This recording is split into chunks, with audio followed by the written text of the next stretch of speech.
जय माँ पीताम्बरा, जय श्री महाकाल। सनातन धर्म प्रेमी भक्तजनों, माँ भगवती बगलामुखी देवी एक ऐसी विद्या है, एक ऐसा मार्ग है, एक ऐसी छाया चित्र मूर्ति स्वरूप है जो निरंतर साधकों को इस धरा से, इस पृथ्वी से ऊपर उठाने की कोशिश करती हैं। वे सदैव अपने साधकों को, अपने भक्तों को मोक्ष का मार्ग दिखाने का ही प्रयत्न करती हैं, प्रेरणा देती हैं, प्रेरित करती हैं।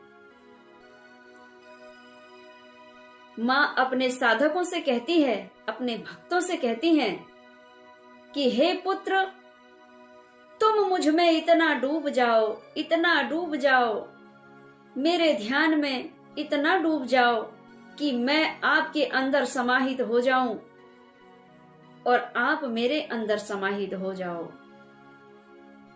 आप मेरे पुत्र हो, मेरे हृदय बीच मुझे ध्यान करते करते मेरे दिव्य स्वरूप में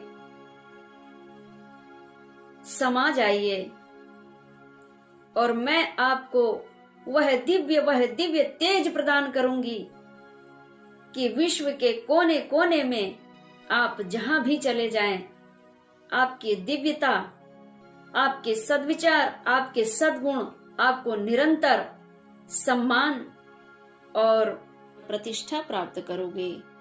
आप अपने शिष्यों के हृदय में पूजनीय बनकर रहोगे। तुम मुझ में समा जाओ और मेरा वास्तविक रंग तुम में समाहित हो जाए। मेरी तरह तुम भी पीले पीत वर्ण हो जाओ। माँ बगलामुखी देवी की आराधना उन ऋषि मुनियों ने भी किए हैं जिन्हें इस ब्रह्मांड से प्रेम है, जिन्हें इस प्रकृति से, इस पृथ्वी से प्रेम है, इस प्रकृति को बचाने के लिए प्रेम है उनका। वे बगलामुखी की आराधना साधना करते हैं, जो बदल देना चाहते हैं मनुष्यों की कुबुद्धि को,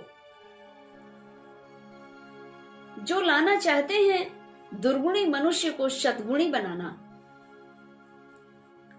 वे बदल देना चाहते हैं मनुष्य की दुष्ट रहित भावनाओं को, जो बदल देना चाहते हैं मनुष्यों की बुरी सोच को।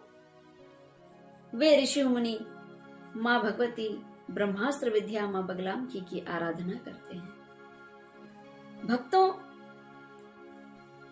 नवग्रहों की उत्पत्ति कहां से हुई है? इसी ब्रह्मांड से हुई है। सूर्य, चंद्र, मंगल, बुध, गुरु, शुक्र, शनि, राहु, केतु, ये संपूर्ण नवग्रह कहां पर हैं? संपूर्ण ब्रह्मांड में ही नवग्रह स्थापित हैं और उस संपूर्ण ब्रह्मांड को निगल लेने की और उगलने की भी सामर्थ्यता रखती है श्री ब्रह्मास्त्र विद्या माँ बगलामुखी। वे प्रलय करने की भी सामर्थ्यता रखती हैं और प्रलय काल से अपने भक्तों को बचाने की भी सामर्थ्यता रखती है माँ बगलामुखी। नक्षत्रों की उत्पत्ति कहां से हुई है? ज्योतिष का मूल बिंदु क्या है और ज्योतिष का मूल बिंदु कहां है? सूर्य, चंद्र, मंगल, बुध, गुरु, शुक्र, शनि, राहु और केतु, ये संपूर्ण नौ ग्रह वहां आकाश मार्ग में, वह ब्रह्मांड में घूम रहे हैं, विचरण कर रहे हैं। वे भी घूमते हुए देख रहे हैं उस ब्रह्मांड में माँ भगवती बगलामुखी देवी को। तो भक्तजनों, जो भक्त श्री ब्रह्मास्त्र विद्या माँ बगलामुखी की आराधना करता है, उसे इस संसार में अपनी छवि बनाने की जरूरत नहीं है। केवल माता रानी श्री ब्रह्मास्त्र विद्या माँ बगलामुखी की आराधना साधना कर ले, वो तो वैसे ही सतगुरु बन जाता है, जगत गुरु बन जाता है। लेकिन जगत गुरु बन जाने के बाद में भी यह सांसारिक लोग उन साधकों की भी आलोचना करते हैं। कुछ लोग अपनी कुबुद्धि के चलते, अपनी दुर्गुणता के चलते सद्गुण रहित साधु संतों की आलोचना करते हैं। ये ऐसा है, नकली बाबा है, ढोंगी है, पैसा ले लिया, ऐसा करते हैं। इस प्रकार से संतों का अपमान करते हैं, साधकों का, सिद्ध महापुरुषों का अपमान करते हैं।